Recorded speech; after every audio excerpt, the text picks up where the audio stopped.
Coming up next on the CHGO Cubs podcast presented by Toyota and Bet365, more of the same north of the border. The Cubs lose another game, this time to the Blue Jays. We're searching for answers. Justin Roman is here, and your therapy session starts right now.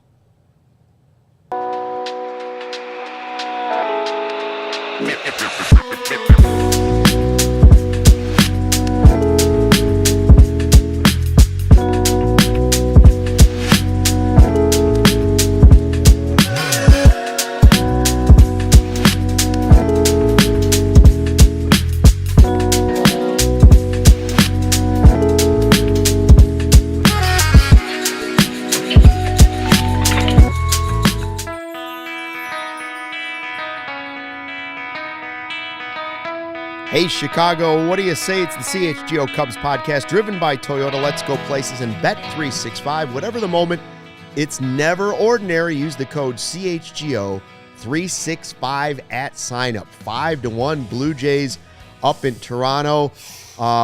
We thought we'd have something better because of the rainbows that were over our city tonight. No luck. Luke Stuckmeyer, Justin Roman, Joey running the ones and twos tonight. Not showing my face tonight, Luke. No. Super chats, we appreciate them. I see them already coming in from Steven. Hi to everybody in the live YouTube chat here at the all-new CHGO Cubs YouTube channel. Make sure you subscribe, tell a friend, tell a neighbor, tell a total stranger. That's what we like to say. Justin, instead, I was hoping for a pot of gold. Yes. At the end of a double rainbow over the Sears Tower. Don't call it anything else.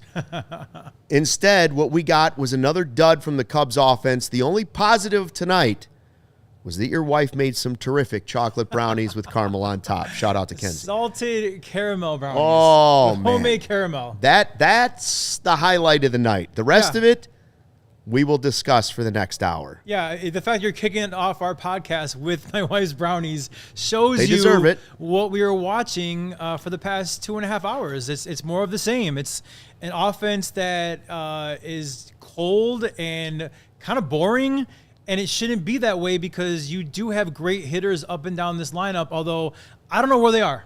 Yeah. No, it really is. It's you say the word boring, and you're speaking my language because I love baseball, but I don't like long baseball games. And when the Cubs offense plays like this, even a short game feels like eternity sometimes. Yeah. Because it's watching the same story over and over and over. And I said right away in the third inning, I said, 2 on, nobody out. We'll look back at this inning if they don't score runs. Sure enough, top of the order. No. Yeah. And that happened again later in the game. Well, later in the game was even worse. The 7th inning, you had Seiya, Tucker, PCA. When it looked like, man, they could still come back. This could be the turning point to get them back on track, right? Yeah.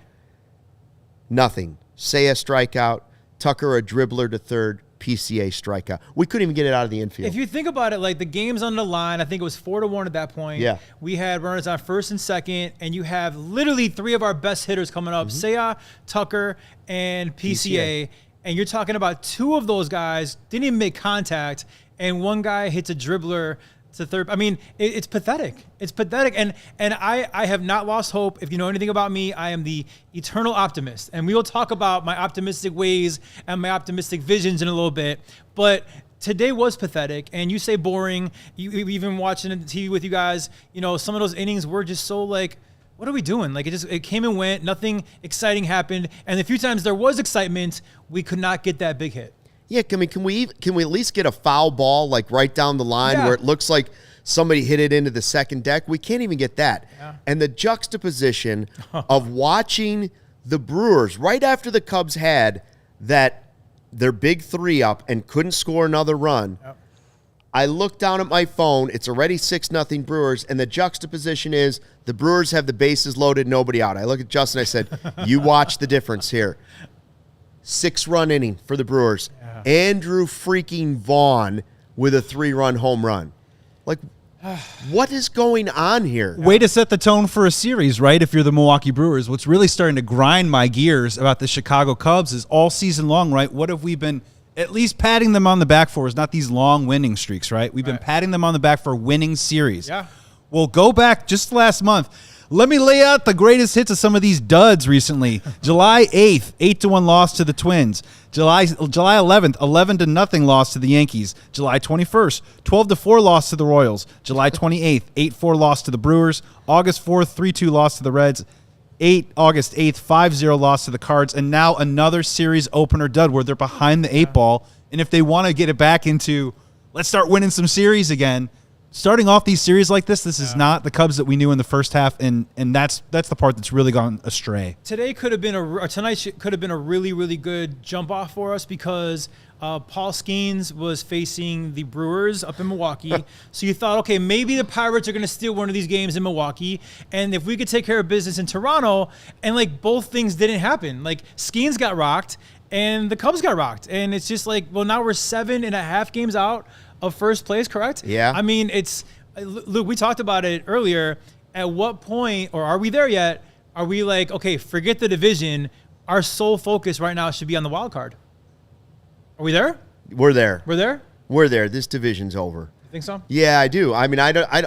They're not going to sweep the Brewers. At this case, you would have to sweep 5 games for it to even be interesting. The way the Brewers are playing, I just don't see it happening. I mean, they're 26-4 in their last 30 games. Can I offer a bit of optimism? Can I do that? Somebody's got to do it because Captain Negative over here is not going to do it. All right. So this tweet came out yesterday, so it adjusted maybe by a spot or two. But crazy stat. Since May 25th, the Cubs have had the second best record in the National League, the 5th best in all of baseball. They have lost 12 games in the standings to the Milwaukee Brewers since that time. So again, since May 25th, we've had the second best record in the National League, only to lose 12 games in the standings to the Brewers. Now, the Cubs are not playing great. I give you that. They're not playing horrible. You know, the Mets, the Dodgers, they're playing horrible. But the Brewers are playing out of their minds, which is why this is all magnified. And it feels all doom and gloom. It's because the Brewers are playing out of their minds right now. They peaked. They peaked. I know. Joey keeps telling me they peaked. Yeah. And then they're up 12-0 right now. then a cloud parts, and I go, oh, the mountain goes higher. They can keep climbing higher. But you joke around, but in real talk, history has shown us nobody plays to that pace the entire year. So did they peak? They're not going to continue playing this good the rest of the season. But right now, they're on a heater, an all-time heater. Christian A. in the live YouTube chat with the chat of the night already. The 2032 Cubs better be good. Ouch. Ouch. Shot that's there. In reference to Carter Hawkins. Yeah, that's right. You know? So as for Skeens, by the way, 4 innings, 6 hits, 4 earned runs, gave up 2 home runs. Andrew Vaughn, since joining the Brewers, I saw Jeff Passan tweet this, 6th highest batting average in Major League Baseball, 6th highest OPS in Major League Baseball, and the 2nd most RBI with 32. The Brewers will improve to 25-2 since his arrival. Andrew Vaughn, the same guy that played on the worst team in the history of baseball and was shunned by those players on that team because he was so lazy. Do we now turn our attention and blame the White Sox for this Cubs collapse here? I mean, like, of course it has to be a former Sox to kind of kick us in our gut, right? Oh, they've kicked us somewhere, all right. I don't know if it's the gut. Like, they've kicked us a couple times. I'm trying to keep it clean, you know. Well, I know. Well, Sylvie, I saw Sylvie from Waddle and Sylvie tweet tonight that he tweeted to Jason Benetti a video of the Vaughn home run, and he said, "Thanks, Sox," at Jason Benetti for the old Eloy thing against the Cubs. Which was Benetti's. We got a couple of Toyota super chats from our guy Steven, who says Assad, more like ASSAD. Another $2 from Steven. Steven's not a real positive guy sometimes. Listless and nonchalant, they will go 0 for 5 against Milwaukee. It does feel that way, Steven. I don't disagree. And then Steven for another $2. He's getting his most. See, instead of doing one chat, Steven divides it into three $2 chats, and he knows he's getting on 3 times. PCA equals Lefty Baez. This is who he is. Is that a bad thing? Is that a bad thing, really quick? Is he saying that in a derogatory way? Because All-Star? All-Star? Yeah, top 5 MVP. Let me say something. Okay, so I don't want to battle with any of the super fans here, but the Cubs are not going 0-5 at Wrigley Field against the Brewers, okay? I'm not predicting they're going to go 5-0, but I'm sorry. They're going to have some fight there, and that Wrigley series, I mean, we could joke around about, is it wild card time only right now? But that series in Chicago at Wrigley Field against the Brewers, it is make or break any small division hope. It's that. You have to go 4-1, I think, to even feel like you have a chance, right? I mean, how many games are they going to be out by the time you get to that series? There's that too, right? You have 2 more games against the Blue Jays, and they have 2 more games against the Pirates. Optimism. Tomorrow we have Cade Horton, who is our stopper. Yeah, okay. The dude has been unbelievable. I believe broke the Cubs rookie record for most scoreless innings in a season. Yeah. And he has really been a stopper for us. And I think this kid, the sky's the limit. And then we have all-star Matthew Boyd. So we can win this series. And, there have been some really, really bad first games of series. Here's a little history for you guys. The Yankees blew us out that first game. We won the series. The White Sox blew us out. We won the series. We can win this series. It just doesn't feel like it when you're watching this offense because today they played dead. They did. Well, the Cubs have the best record in baseball after a loss. There you go. The problem is they're getting more and more opportunities to improve that record. Right, you don't want that. Now, they still are the only team in baseball that hasn't been swept in a 3-game series. That's great. So the Cubs were like this, right? They were climbing the mountain like the old cliffhanger game on The Price is Right. Yeah. And now they've just started to go straight down. Now, but overall, they've been a way more level play than the Brewers have. The Brewers have just taken off and gone crazy. Yep. That's great. I don't think it's sustainable either. I still don't believe the Brewers win the World Series, but I do believe that the division is done. Well, so going back to the Brewers here, and I hate to focus my attention on them, but they're ahead of us right now. I don't feel like they're like a world-beating baseball team. I don't think there's superstars in that lineup. I don't think there's superstars. Well, minus maybe Peralta, but I don't think there's superstars in that staff. They're a very, very good team that are playing out of their minds. But you're not talking about the old school Yankees with Garrett. I mean, you're not talking about these world-beating teams. They just happen to be clicking on all cylinders, a true team effort. It seems like a different hero every single day if it's not Andrew Vaughn. And you're right, it's not sustainable. History has shown us their pace is not sustainable. But I'm with you. It's kind of like, how about this? If the Brewers are playing the Padres tomorrow, who are you rooting for? Well, I think the Padres have more talent than the Brewers. But who you're rooting for? I'm saying I agree that I would start rooting for I'm actually getting to the point where I'm going to start rooting for the Brewers to beat teams. The wild card teams. That are in the wild card for the Cubs. That's how bad it's getting. It makes me sad to say that. I think, and you're right. But it's realistic. It is realistic. I will be with you. I will be on 100% that answer after the series at Wrigley Field because I still feel like that could be our moment to kind of get back into this thing, but if they can't, then I'm with you. It's wild card or bust. Gary's asking, well, if it's not Milwaukee, then who? I said I still would take the Phillies. I still think the Dodgers will respond.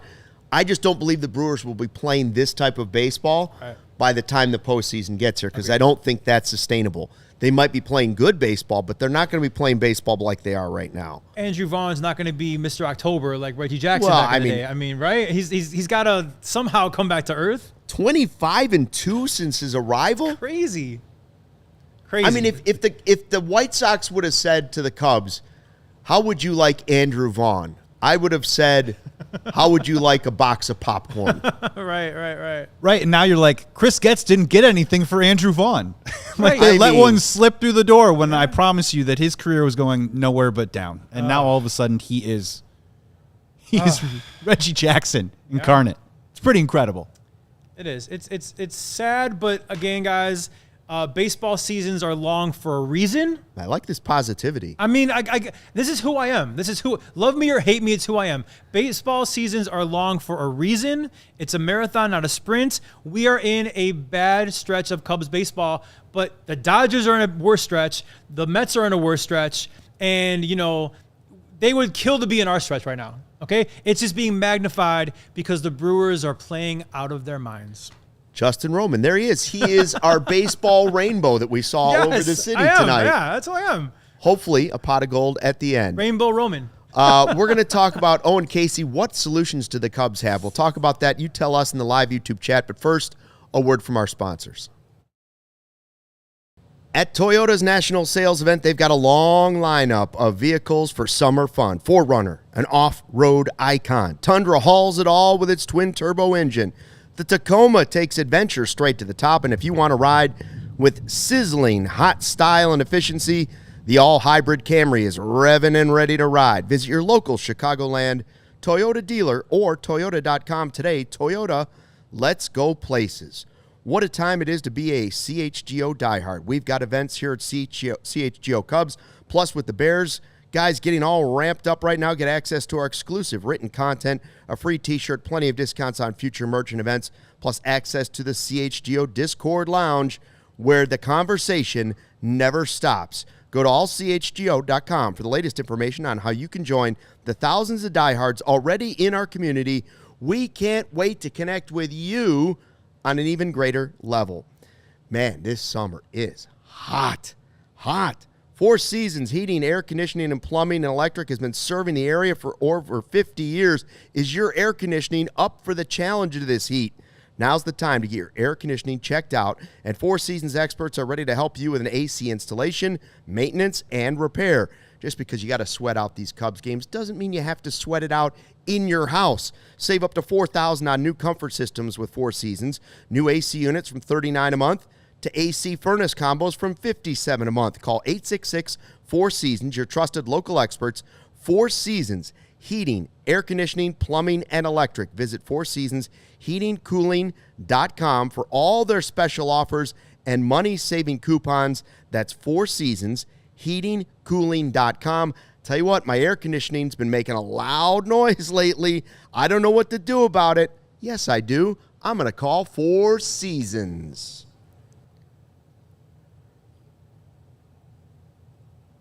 Cubs lose 5-1 to the Blue Jays. Brewers winning big again. And it's 7.5 now. 7.5 the lead in the division. We have an exciting event coming up for you. We want to tell you about for our diehards. I mentioned the diehards in the ad break. We started this out with a rooftop takeover. It was a diehard-only deal. And then we expanded it out for everybody. But first it was going to be this Friday against the Pirates. All you can eat, all you can drink. Start at Murphy's, then go to the rooftop next to the firehouse. Going to be a great time. We're all going to hang out, watch the Cubs. That was good. And then we said, you know what? We should make this twice as tasty. We should make this double the joy. And so we said, we're going to take, because they're playing 2 against the Brewers, we're going to take that night game and we're going to make it 2 for the price of 1. Wow. So now you can do the rooftop deal. It also includes the game on Monday night against the Brewers. What? No. Both rooftops. That's double the food. We've lost our mind. That's double the booze, right? You're doing it twice. And you can still sign up right now at allchgo.com. Jump on it fast because tickets are going. I mean, you want to go see what's going on. Yeah. And you get to watch the Cubs thrust themselves back into the division race Monday night. Well, could be double the pleasure, double the pain, Luke. Could be. But it's, you know what it is? It's about feeling something. It's about living life feeling or not, something. Because it's all you can eat and all you can drink. That's so cool. if the game's bad, you turn around, you go in the AC, and you just put yourself in that buffet of burgers they got going on. You could numb yourself many ways. That's right. Now, the thought is we're trying to figure out what's going to happen in that game, and we'll get to that in a second because there is one of the reinforcements will be coming on Monday. So there's possibly some help coming for the Cubs, but it's not for the offense. So today we got Javier Assad back. I've been waiting for the ass man to pitch for the Cubs all season long, and here he comes. He looked good early on, but in general, his return, this was the first time. I didn't really expect a ton, to be honest. I don't think he did the guy horrible. hadn't pitched all season. He didn't do horrible. I mean, the Blue Jays are also a good team, don't forget. That's right. They have a very good offense. For me, Javier Assad made one bad pitch. It was a 3-run bomb. Yeah. Besides that, it's 1-0. Yeah, there was some traffic, but for not pitching all season against a really good team, I don't think he pitched horrible. His stat line doesn't look great because of that 1 3-run bomb. If that didn't happen, we're here talking something different probably. But we still probably lose because our offense isn't scoring. It was a typical Javier Assad outing, right? Traffic, lots of guys on base. He gave up 8 hits. Yeah. That's what he does. But somehow, last year, he would always get out of it. Yeah. This time, the home run got him, and he didn't get out of it. Ben Brown, on the other hand, Did great. did a pretty nice job. Yeah. He gave up the 1 home run, but Ben Brown was decent. Yeah. Again, this wasn't about pitching. This stretch of the Cubs losing to the Brewers hasn't been about pitching, even though we all wanted starting pitching at the trade deadline, and it still was the right move to go get some. Can we talk about the guys that we maybe wanted to get? Sure. Mackenzie Gore? Sure, yeah. Mackenzie Gore's been getting rocked. Yes. Would you want to have given up Owen Casey and plus for Mackenzie Gore? And Gore's been getting rocked the past couple times out. Well, I would say yes, because I would be betting on Mackenzie Gore for next year as well. True. Okay. But I know what you're saying. Like right now, if the Cubs had made the moves that we wanted them to make, there's a good chance they're sitting exactly where they are today, even if they had made those moves. So it might not be helping them right now. So let me ask you guys this question. In the land of the Cubs cavalry, the reinforcements that Jed either banked on by acquiring pitchers or players or banking on Assad or Taillon getting healthy, who is the leader in the clubhouse right now for best reinforcement cavalry member? Castro. Right. Castro? Is it by a lot? Is it? It's not. Well, it's Castro because he's played like 5 positions. Right, but I just don't think. What impact has he really had on this team? He gave rest to some guys that got the rest and came back and played the same way. So him just being the leader in that doesn't necessarily also illustrate what's going on with this offense and what we did not add at the deadline. We've talked about Kittredge as well, who's had we saw 4 outings. Yeah, 3 good. 3 were very good. 1 was absolutely horrible. So One was spectacular. Yeah, well, I think 2 were. Some say immaculate. Some say immaculate. Okay. Yeah. So I think he was a good one. Rogers also a good one. Small sample size. Castro, I think we all love that acquisition. Lots of versatility. He has not been an offensive piece that we had hoped he had been yet. I mean, you're talking about a small sample size, but the reinforcements. I know you guys wanted Suarez, right? He hasn't been great either. And Matt Shaw has been much better than Suarez. Mackenzie Gore I talked about before. So, I mean, I think that this team, even with some crazy trades that the fans wanted, are probably where they're at right now, and we still have all of our farm system. Shout out to Barb. Yes, Barb, as you know, we are live on the show today. I agree with you what you're saying. Like, we'd probably be sitting in the same spot. The problem with the trade deadline stuff is they didn't have a crystal ball to see that this was going to be the case. They didn't have the crystal ball to see that Mackenzie Gore was going to struggle. They didn't have the crystal ball to see that Suarez wouldn't be playing as well as Matt Shaw right now. Right. They made those decisions for different reasons. And for 2032. Yeah, for 2032. And that's how they made those reasons. So Assad is back. John Birdie, a lot of people were saying they wanted John Birdie off the team. Yeah. Like his last moment that we're going to remember was his hand on, was his hand off? Was the oven mitt on, was the oven mitt off? We'll never know. DFA'd, Pearson sent to AAA, and so you get Assad and Amaya called up. We'll see Amaya soon. And then I mentioned that Brewers series. Taillon is going to, if everything's on target, start one of those Monday Brewer games. I saw on Twitter that he's on pace. I think he pitched today, and then I think today, and he's on pace to start one of those games on Monday because it'll be a 27-man roster as well, so he can pitch one of those 2 games. Now listen, Jameson Taillon is not nothing. I mean, a good Taillon is actually a really good pitcher, So I don't want to gloss over that as if it's nothing. Hopefully he's healthy. He's had some really good starts for us. He could be a hog in that rotation moving forward. Again, assuming health. But I'm excited to get him back. Again, Assad did fine.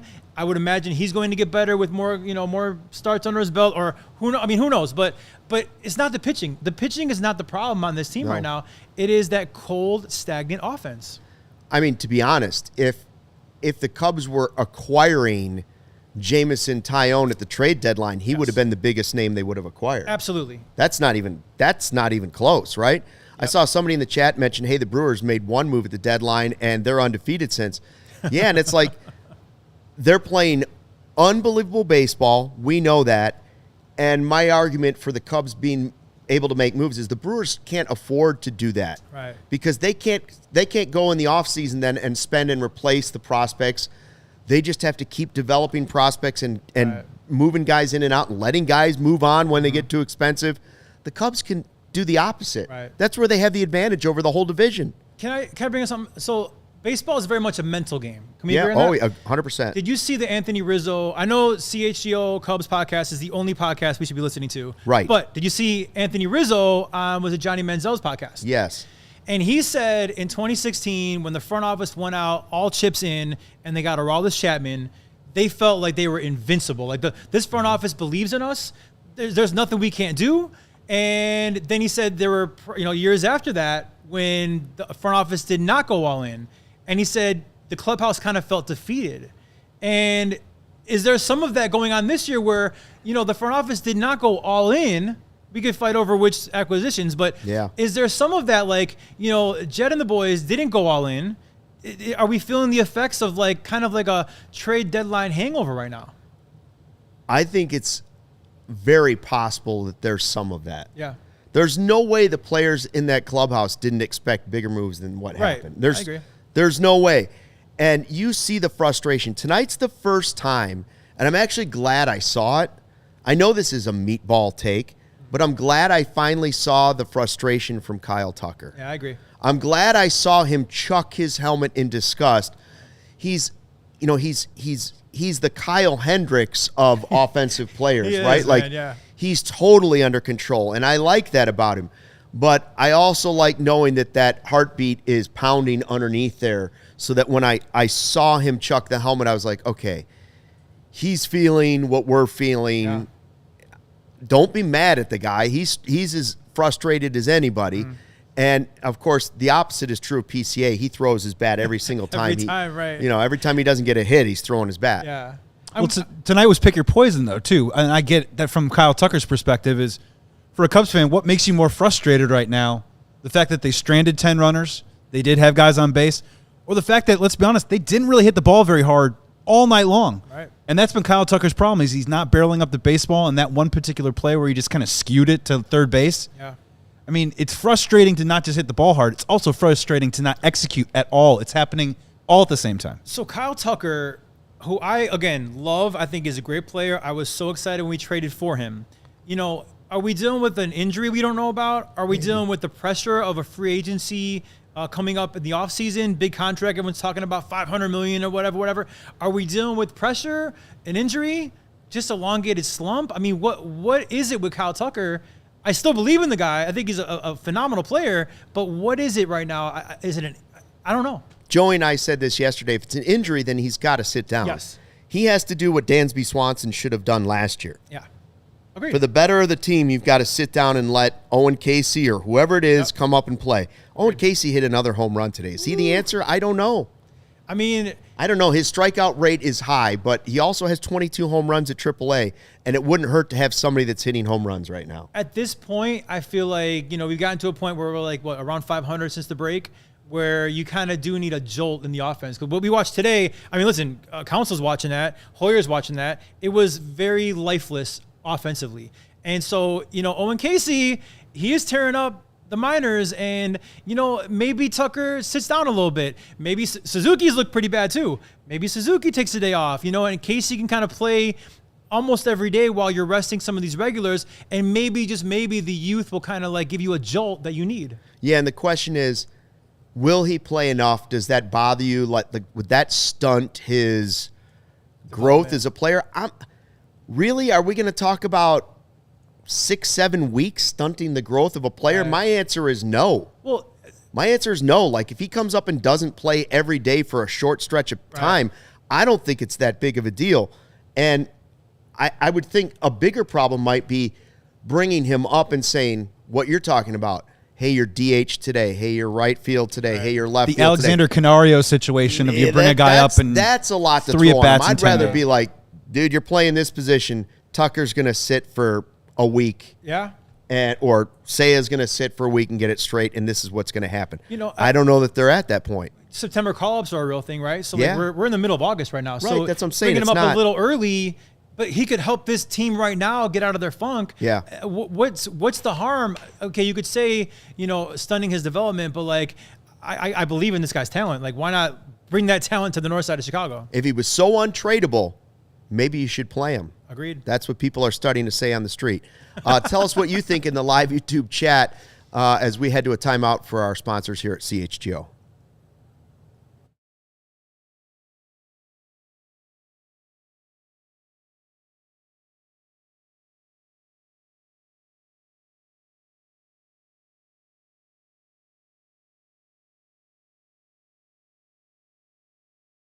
No bots. Plus, bet on your favorite teams in every game this season. Spreads, props, futures, or in-game. Circus Sports has it all. Fund and bet like a pro from anywhere, anytime in Illinois. Do you believe in the Cubs? Do you believe in the Cubs to win the World Series? Now might be the time to throw down that confidence. Maybe. We'll see. Download the new bookie today at circusports.com. Must be 21 and older. Gambling problem? Call 1-800-GAMBLER. Circus Sports. I'm still buying groceries with the money that I won on the Super Bowl. Now that is confidence. Smart money. Monarch Money. It is more than your average budgeting app. Monarch Money is a complete financial command center for your accounts, your investments, and goals. Don't just manage your money. Start building wealth with 50% off your first year for our listeners here at CHGO. Start managing your finances to build the life you actually want. With all your accounts, credit cards, investments, all sitting in one place, you'll always know where your money stands, and that's critical, and you do it without the hassle. Track your spending, savings, and investments without effort so you can focus on what matters most in making those big life goals a reality. You know, financial stress is one of the top reasons that relationships fall apart. Monarch Money makes those conversations a little bit easier. So get control of your overall finances with Monarch Money. Use the code CHGO at monarchmoney.com in your browser for half off your first year. That's 50% off your first year at monarchmoney.com. The code is CHGO. You'll thank me later. Monarch Money. Yeah, so the Cubs lost 5-1 and the Brewers won 14-0. So there's that. Yeah. Paul Skeens. Yeah, so Not that good. happened tonight. And but the Cubs still lead the wild card right now. That's the good news. Or like 5 or 6 games too. Like Yeah, they've got a nice, healthy lead, but they also had a nice, healthy lead in the division. Hopefully, the rest of the teams don't go on a 26-4 run to end the season. I will bet money that they all will not do that.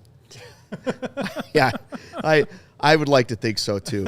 I've seen a lot of people upset in the live YouTube chat. I think our guy Shane was the one that said he's ready. He's already got his season tickets for 2032. Oh yeah, That's a good one. Get How him about while some they're hot. Toyota super chats? We got Steven still peppering us with $2. he is. He sure is. Another lucky $2 bill from our guy Steven says if PCA was an average player, he should go to Iowa. Then he says, should I start F.U. Carter 2032? What an insult.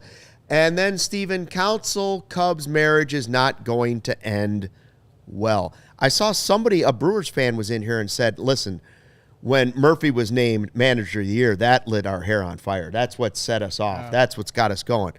And I know Brewers fans were definitely mad when Craig Counsell left. I'm not going to give it that. They've been doing it right in Milwaukee, minus the postseason, for a pretty good stretch of time.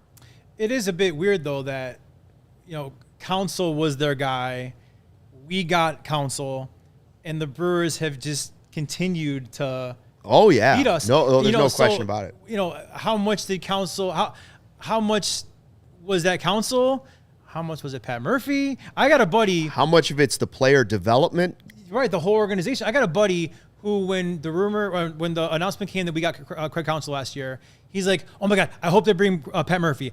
He's raved about Pat Murphy. Yeah, just a decorated collegiate coach, I want to say. Minor league. Notre Dame, I think, right? Okay, so he was, and then when the announcement came that he was not bringing Pat Murphy, he was so bummed out. And I mean, I didn't know much about Pat Murphy, so I was like, dude, we got Counsell, relax.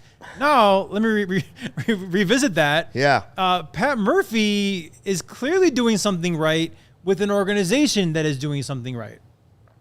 Yeah, it's interesting. I mean, they're doing it without true superstars. I mean, Churio's probably their best player, and they've gotten a good year out of Yelich, right? That's which is also shocking because the guy had back surgery. I thought he was going to retire. 100%. They also have gotten, I mean, let's be real, William Contreras got off to a really rough start this year. He's been absolutely on fire for the last 6 weeks or so. They got Sal Frelick hitting a leadoff home run off of Skeens today. You know, Turang's playing really well. Andrew Vaughn.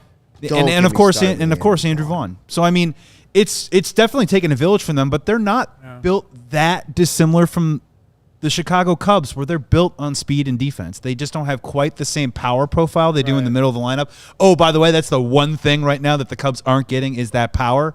If you They're not that dissimilar. Both lineups on a piece of paper before the season started, I think 100% of people would pick the Cubs lineup on paper. You want the Kyle Tuckers. Oh, yeah, no question about it. So the fact that the Brewers are doing this without true superstars, hats off to them. I mean, I can't even hate on them because they're doing it right. They're doing something right. But I would say that our team is still a better group of talented hitters that just are not hitting right now. The Brewers remind me of the Baltimore Ravens and the Buffalo Bills. Okay? They continue to win in the regular season, and they continue to not win championships. Yeah. Right? Like, you see them and you think to yourself, is Josh Allen ever going to win a Super Bowl? I'm not sure. Right. Are the Brewers going to win a World Series? I don't know. With Dre Day, a super chat says, it's all on the GM, didn't load up at the deadline. Well, we've been talking a little bit about that. Yeah. As far as the star players goes, so ESPN put out a list at the beginning of the season, top players going into 2025. They ranked the top 100 players in baseball. Then they put out a list and said, all right, now we're going to do a list of the top players right now. They did this like 2 days ago. Then they took the average of those two lists and put it together to give you their first, what do they call it, re-rank or something like that? An update rank, okay? In-season update, they call it. In-season update. I was surprised to see the number one player is Aaron Judge. You were surprised? Well, I guess it's because he's having such a great season and Ohtani wasn't doing everything early in the season. Okay, gotcha. But, like, going into the season, I would have said, Ohtani's far and above. If you're asking me who's the best player in baseball, it's Ohtani. And then Judge. Okay. But anyways. Judge has got a little bit of, he's not going to get the home runs, but he's got the RBIs. If Ohtani's pitching, it's not even close. Oh, 100%. But very much in terms of the face of the game, it is a little bit of a 1A, 1B of. Yeah, I'm not surprised. They're Aaron super Judge is superstars. Yeah. I get what you're saying, but I don't think that, like, if they would have had someone like, Castro, number one, like, that would surprise me. Right. But, like, Judge doesn't surprise me, but I get what you're saying where it's like 1A, 1B, right? Number 2 on the list, it goes Judge, then it goes Vidal Brujan. No, I'm kidding. Yeah, right. That would surprise me. That would surprise me. Okay. No, it goes Judge, Ohtani, Skubal. Okay.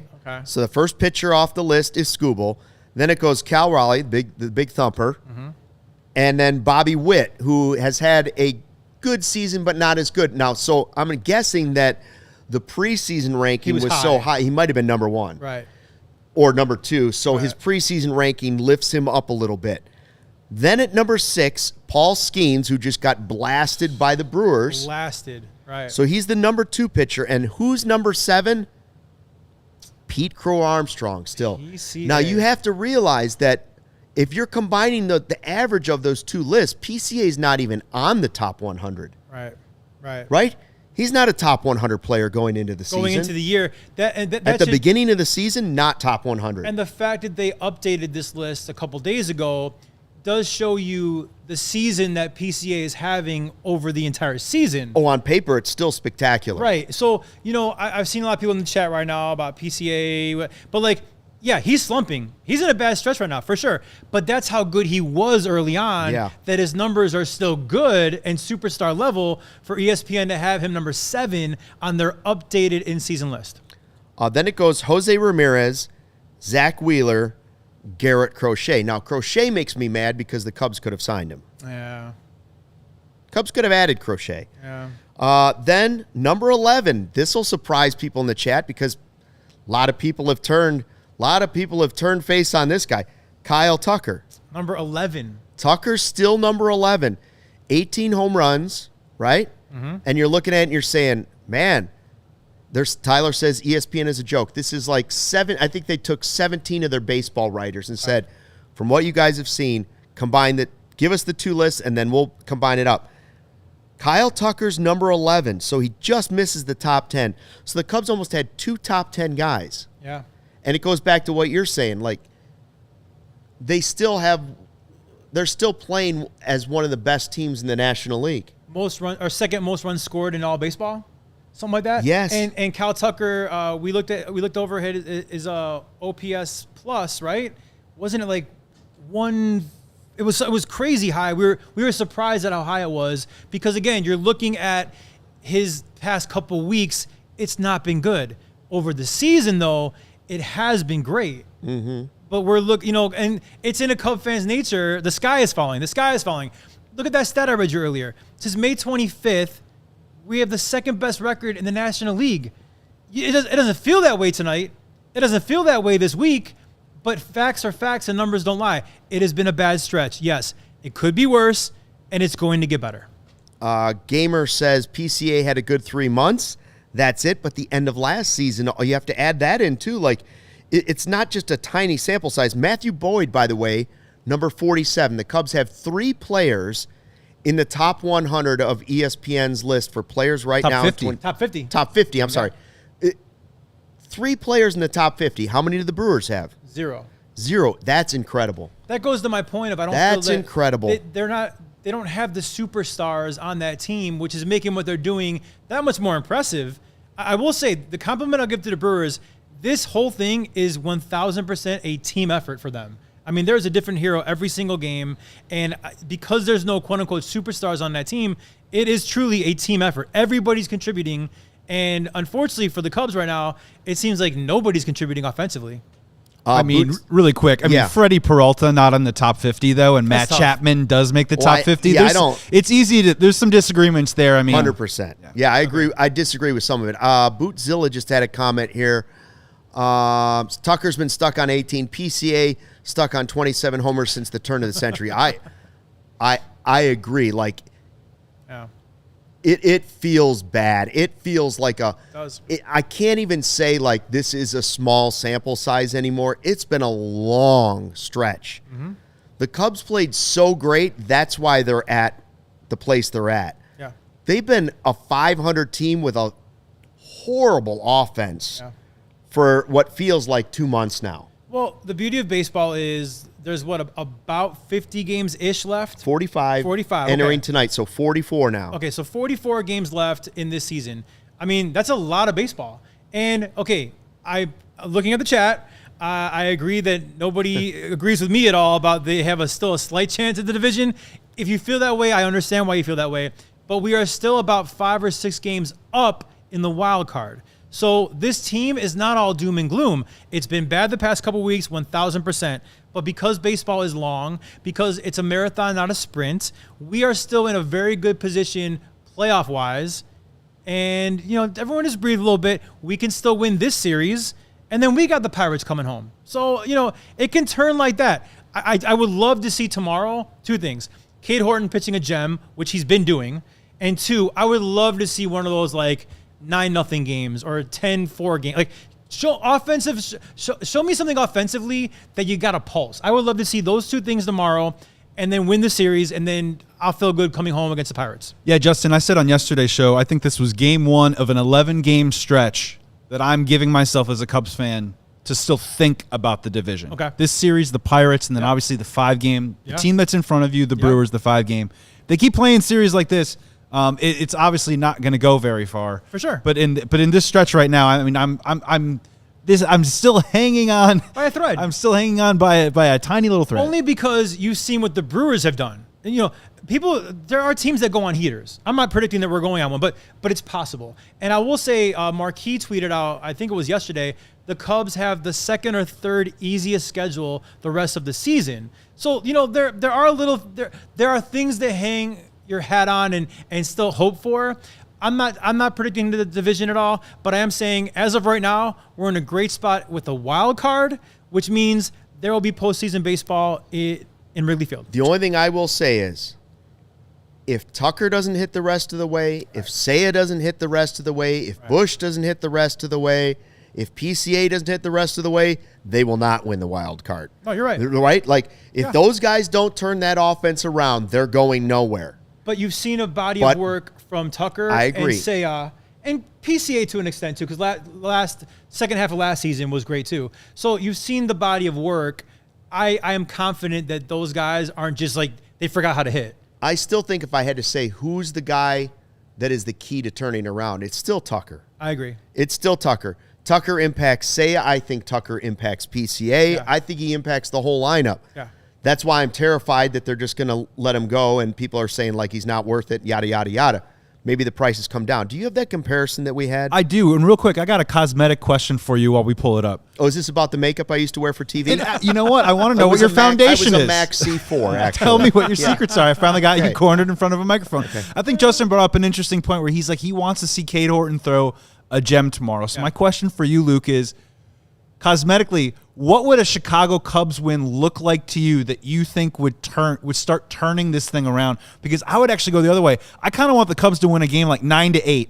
I kind of want them to bang out a win where the offense, maybe they get a lead, they lose a lead, they get the lead back, and the offense keeps coming in a game and gives them that type of confidence. I'm not saying that either one of these will actually turn it around, but for you, like, what is it? Would it be a come from behind win? Is it a convincing win? Do I need to see a 16-0 Cubs win for it to be like, oh, that's the game that turns around? Yeah, does that would do it for you? A couple things. What about a no-hitter? Yeah, something What historical. What if it's not even the offense? What if it's just they score 4 runs and it's a no-hitter? Willie Castro hits for the cycle. Something weird. Something. I'm Sure. trying to think of what can keep them out of here. I know where you're going now. So I would say Nico Horner 3 home run game. Oh, that'd be great. We need him to start hitting power. PCA hits 2 home runs. That's the type of thing that I would say, okay, here we go. So, Joey, I would disagree with the 9-8 because that would mean that Cade Horton didn't do very well. I want Cade Horton to be a stopper tomorrow. I want him to shut the Blue Jays down, and I also want our offense to explode. So for me, 9-1. I'm going to go to bed tomorrow night feeling pretty damn good that we can win a series on Thursday.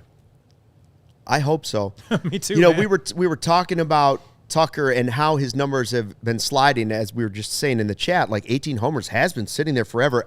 I remember a time where I thought he was going to be the first 40 homer guy since Derek Lee on the Cubs. That's what I thought. I thought Seiya's sitting at 27 forever. PCA's sitting there, same thing. I don't know. They're obviously going to get to 30 before the end of the season. Right. I don't think they're going to get to a 40 home run guy now after all, which is shocking the way it had started because it looked like they were definitely going to get a 40 and they were going to get multiple 30s. I don't know about Tucker getting to 30 home runs this year. That would be a failure for me. If Tucker doesn't touch 30 home runs, that would be... If he hits 25, is that enough? He ain't getting to 30. No, he's not getting... It seems far-fetched. And then the question becomes, if he gets to 25 home runs and he hits 270 and the Cubs lose by 10 games in the division, but they get into the postseason, then what will the Cubs be willing to pay him? Will it be enough? And what will other teams be willing to pay him? If he doesn't hit 30 home runs, I think that you're looking at a different player than what we thought we were getting. I don't think you're looking at a $600 million player. I don't. If he doesn't hit 30 home runs, I think teams in the offseason will look back at the numbers and go, what was it? I don't think you're looking at a $500 million player. I mean, he's a good player. And for the first, few months, he was a superstar player for us. I mean, obviously he's still that. Right now, he's not playing like that. Whether it's an injury, whether it's the pressure, I don't know. But I think he is costing himself hundreds of millions of dollars because those numbers you showed earlier aren't stellar. We have a Brewers fan telling us we're screwed. We appreciate that. Thank you. By the way, seriously, if there are going to be Brewers fans out there, I do, forget baseball. Hope flooding stuff is settled down there up in Milwaukee. That's sad. So you're talking about like an average player, and then we started thinking, I think you said it. You go, well, what's Bellinger's numbers now? Yeah. Right? Because remember, we shipped off Bellinger because we couldn't have both of them on the same field. For nothing. For money that we told was going to be spent on big players. And it wasn't. Okay. That's a whole separate podcast, though, because that whole bothers different me podcast. I think you guys know who these are, but here's player A, player B. One guy's hitting 270, one guy's hitting 272. One guy has 18 homers, one guy has 21 homers. One guy has 62 RBI, the other guy has 67 RBI. So player B so far better in all 3 categories. Except OPS plus 147 to 123. So OPS plus, player 1 has the slight advantage, but in the other 3 categories, it is player B. And, of course, they are Cody Bellinger and Kyle Tucker. The numbers are not that far off. On base percentage, I think that's the only thing that gives the OPS plus to Kyle Tucker. Tucker walks he gets a on lot. base. He does walk a lot. Walks a lot. Now, the other thing I would say, and again, this was, if you were looking at the screen, that was Tucker on the left, Bellinger on the right. The thing I'm starting to wonder, and we brought it up as we were watching the game again, the ball goes to the outfield, and Tucker kind of goes back and he hesitates a little bit. I would say if I'm not disappointed in a slump because every player and every team goes through slumps like this. Right. Juan Soto goes through slumps like this. Yes. But if I have anything that I'm disappointed in Kyle Tucker or didn't live up to my expectation, I would say it's been his defense. I agree. I don't think he's the elite defender that I was sort of sold just because he won a Gold Glove. Because sometimes corner outfielders aren't really that special. He's a good outfielder, but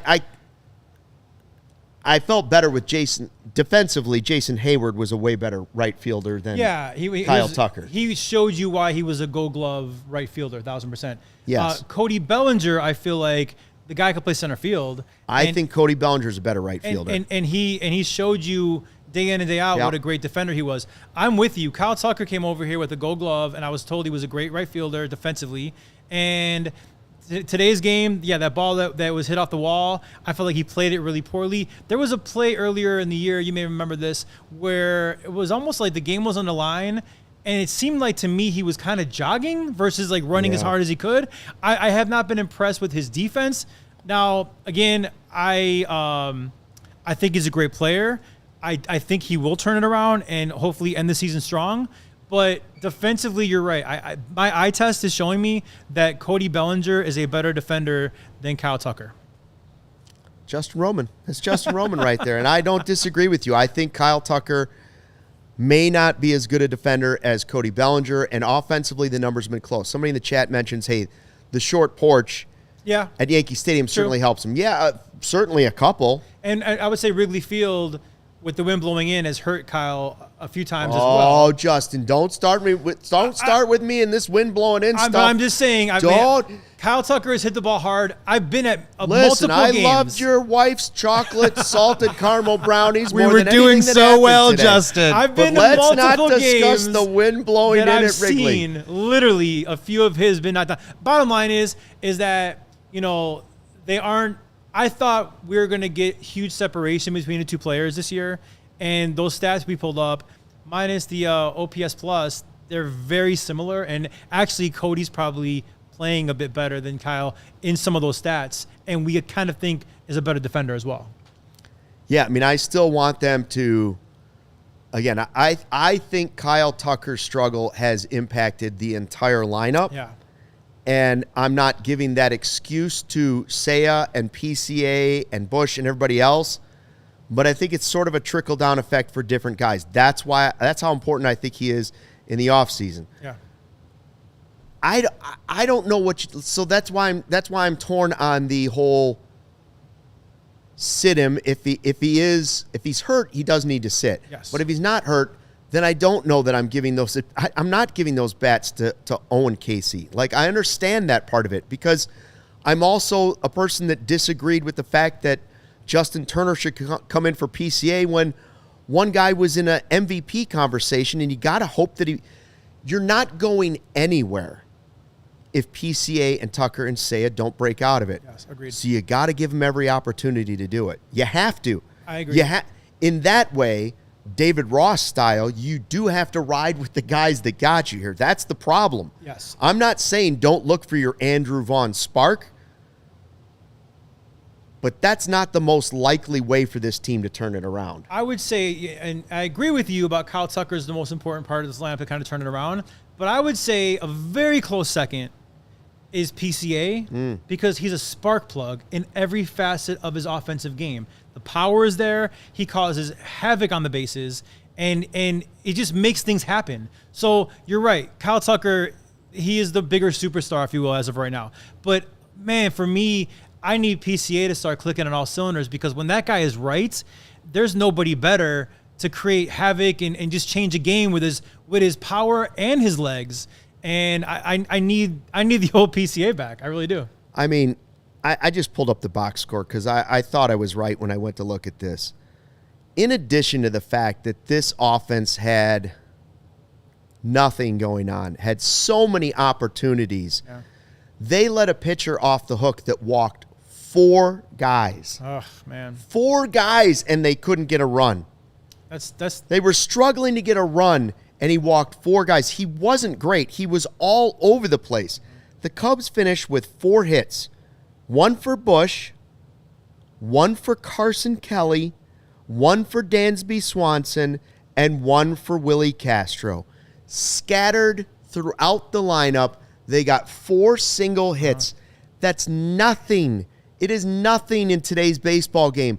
They had 2 errors from Dansby Swanson. In addition to the fact that they're not hitting the ball, they're also not playing clean baseball. Yeah. And it's frustrating me because that's another thing they were very good at early in the season. Running the bases, not getting picked off, not getting caught at second, not missing the bag at first, not dropping the ball at second. Those are the things that give me the horrible deja vu of watching Seiya drop the ball in the outfield and the season slipping away. And a few of the things you mentioned are Dansby Swanson. I mean, the missing first base is Swanson. Today, dropping the ball at second was Swanson. Super uncharacteristic of Dansby Swanson. I mean, I think this guy's a gamer, but a couple of the things you're mentioning was Dansby. Yeah. I saw somebody in the chat say you're being blinded. Tyler says you're being blinded by PCA's early success. Teams adjusted. You act like a player who had a blip of success somehow held to that standard for life. No. I understand in the grand scheme of a career, that is a blip. But 27 home runs is not a blip in a season. Yeah, and again, the second half of last year, he showed the talent that he has offensively, and then this year, up until recently, he was being talked about as a possible MVP candidate. So, yeah, right, if he plays 20 years, this is a blip. But for all that we have right now, this is a big chunk of PCA's offensive career. He's still on pace to have one of the highest WAR seasons for a Chicago Cub of the last 25 years, not named Sammy Sosa. What do you want? Even at the pace that he's on right now, he's still on pace to be an above 8 WAR player. Derek Lee, I believe, in 2005 or 2006 was a 7.7 WAR player. I mean, he's still having a really good season. Obviously, it's being magnified right now with the way the offense is playing. Luke, Justin, really quick, are we doing the snow globe? Are we shaking up the lineup? Are we still on that, or is it time to break glass? Well, I was ready to say Matt Shaw to the top of the lineup, but he was 0 for today. He was, but he had he had great swings, though. I will say Matt Shaw has been swinging the bat hard and fierce, and I like what I see out of the kid. And since the All-Star break, he's been phenomenal. Now, I will admit that I say a lot of stupid things, and I've done it for many, many years. Okay. And my wife would say I do it whether I'm at home or whether I'm on the air. Okay. However, how dumb is this? I say he goes with the Joe Madden. And if Kyle Tucker can't get a hit batting second or third or fourth, stick him at the top of the lineup, change his mentality, make him look. He takes the walks anyways. He does. Stick him at the top and say, you know what, man, we're going to break this out of you by making you the leadoff guy. Get on base. There's some. If it doesn't work, I'm willing to take that loss because what's worse? Another game where you don't score any runs? Well, that's probably going to happen anyway. I saw some stats. I'm sorry I don't have to pull it up right now, but I saw some stats that show that our leadoff batting average has been horrible. Anybody who's been there, the average isn't great except for PCA. When PCA was there, he's batting over 300. Fine, try him there. I'm not saying do that. I'm just saying that's the stats. Or you sign Rizzo because he's the greatest leadoff hitter in the franchise history. You sign Rizzo for the final games, and you say, go get him. He's the Galote. The Galote. Cubs lose 5-1. We saw a double rainbow over the studio tonight. We had salted caramel, chocolate brownies that were delicious, but the Cubs lost 5-1, and the Brewers won 14-0. We'll be back here for a post-game show tomorrow. Full hour for more therapy or celebration.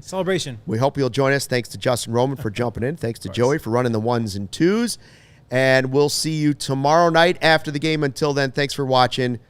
Don't get too down. Fly the W. We all silly like the mayor.